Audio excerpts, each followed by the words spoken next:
B-roll. I like B-roll, and there's a good chance that you like it too. But when you're in the market for a desk light to make your workspace perfect, seeing someone turn it in their hands and maybe adding a few fancy slider shots won't really help your decision making. They have a small difference in brightness. Well, what is a small difference? I purchased a cheap one too, and while the difference might be a little bit more noticeable, one doesn't even break into 300 lux, while the other is at 500 or more. Sure, I can do an unboxing, talk about build quality, talk about the clamp being a bit too light, make some useless tests, and yada yada. Or test it and find out that it sucks, without wasting your time. That's all, folks. More like the beginning actually, but I hope I made my point really clear. No matter how good it looks, if it doesn't do its job, it's trash. Just like most Screenbar reviews out there. While I do have a couple of TVs and a dining area, I never actually use those. Eating, reading, chilling, watching a movie, or researching for this video. Pretty much everything can be done at the computer desk, and this might hit close to home if you're studying in a university, renting in an expensive city, or just into minimalism. Thing is, all these scenarios require different lighting, be it just color temperature or intensity. And in fact, you might be overestimating your normal light. And even with a bunch of 28-watt ceiling light bulbs that on video and to my own naked eye look pretty good, are in fact not adequate even for screen tasks, let alone for reading a book or writing. And you wouldn't even know that without testing. So not only lazy reviewers, but you too should get one of these, and I'll be making a whole video on it. So subscribe not to miss. Oh god, where are my manners? Name's Alex Rain, and I actually use the products I review, and even try to test them too, which is kinda hard, since I live in Ukraine, and it's debatable. What hit us harder, COVID or our corrupt politicians? So if you plan on buying anything on Amazon or AliExpress, use my referral links. It won't cost you a penny. Well, I might actually afford food next month. I can only wish and pray that changing a country would be as easy as fixing your lights, where you just need a good quality screen light bar and maybe some LED strips. And since all of my strips came from Yeelight, getting their screen bar was a no-brainer. Not only can I sync them all up, they offer great value and extras. Compared to your generic screen bars, we get a neat wireless controller, smart home integration, app control, LAN control, RGB ambient lighting with Razer and Overwolf integration. And aesthetically, it really does look refined and doesn't take any extra space on your desk. But in reality, as the great chef likes to say, It's fucking raw! It does its main job exceptionally well. I give it that. But there's just too many buts. I mentioned norms and requirements already, and they're pretty universal, be it US, Russia, England, or I don't know, Australia. 300 lux should be used for screen-based tasks, where you might take an occasional note, and 500 for paper-based, and where you might need to be more concentrated. Nobody's gonna know. Nobody's gonna know. But how will they know? No, like really, how will they know? BenQ, for example, has a built-in sensor in the remote of their Plus version, and Voodoo Magic in the cheaper one that I really don't understand, as it's really dependable on distance, and even a slight adjustment can have a huge impact. So I'd really love to test both of them out.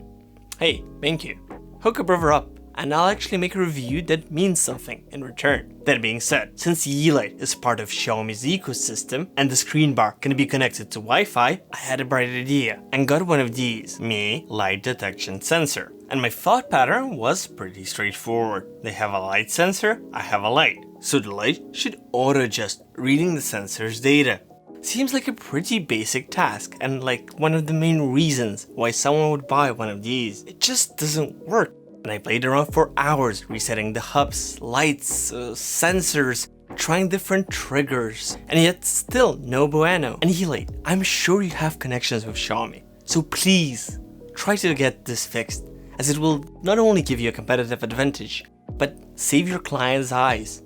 I mean, that's why they're buying this, right? Not just to have some fancy accessory that you post on Instagram. And while I could give you a formula so you try and calculate it at home, the angle, the placement, color temperature, your other lights, everything plays a role. So I just took a suboptimal angle at the edge of the table without any extra lights. Even the monitor was off. You can go down to 60% and still get 300, and with a better angle 45 to 50 for 300 and around 55 for 500. And again, that's at over 50 centimeters away from the monitor, letting me have optimal light for a full-size notepad while still keeping my keyboard and wristpad for any online research. But that's pretty straightforward. On the other hand, gaming might take a few hours or even days to get used to.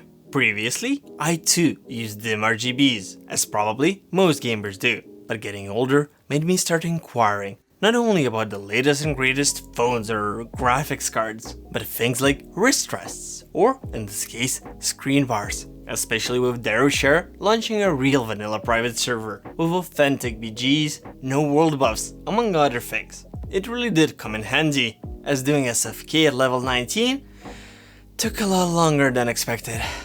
And since the group was so nice, we decided to do another dungeon. So at a blink of an eye, it was time to go to work without sleep. Well, at least my eyes are not hurting. So far, it sounds all fine and dandy. Then, what's the beef? Let's start from design choices, like this protruding USB cable that I'm sure could have been placed differently, or at least give us an angled cable. Or you know, the thing being available only in silver, when most monitors are black, aren't they? There's actually a Xiaomi's Media version in black that's probably made by Yeelight, but it lacks quite a bit. There are no RGBs, which in my opinion isn't that big of a deal, as Razer software sucks and it's only really good at trying to induce a seizure. Instead of making something actually useful, like syncing notifications, have it blink red when you get an important email, and so on. But what's really stopping me from downsizing is the lack of online connectivity into more affordable media. Yes, you still get a remote that has pre-assigned modes, but I doubt you can adjust those. So if it doesn't fit your setup, it's as good as trash. And for some reason, to make these adjustments in Yeelight's Pro Light Bar, you'll have to get Xiaomi's Mi Home app. The usefulness of the remote is also questionable. Sure, it beats touching the lamp, but as they have previously stated, you cannot gauge the illumination level by your eyes only, and just having preset values is faster, color temperature included. You might have noticed that I removed my monitor stand mid-review, and there's a good reason for it.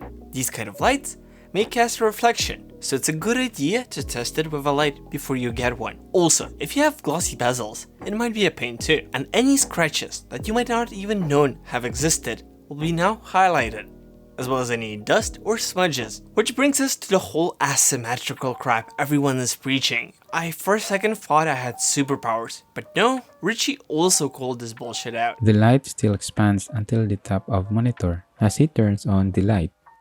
You will notice the light hits at the top of his monitor's thick bezel. I mean, you do see it, right? Especially considering that many ergonomics guys tell you have to have your monitor tilted. I mean, most of the time is fine and I don't even notice, unless you're browsing some dark pages, and obviously not something you would want to use if you require extreme color accuracy. The mount is good when it works and frustrating if it doesn't, if you have a big curved monitor or a high standing VESA plate like I do. But hey, Yeelight, since it's magnetic and you can detach and change it, why not make something more flexible, transformative, and with a hidden cable? I'm conflicted. It can go super bright to super low. You can pick any color temperature, plus the voice control and smart home integration, which you won't find on other screen bars. But it also feels rather raw. The remote, the wire, the glare. Don't you guys like prototype and have test groups? Or should I send my resume? And there's a lot more to talk about, but this video is getting pretty long as is, so I'll try to cover more general topics in my other screen bar reviews. So for the conclusion, I will say it's not a bad option if you have a way to measure light. And if there's something better, I hope the manufacturers will send it to me to get a real, honest review. But for now, adios.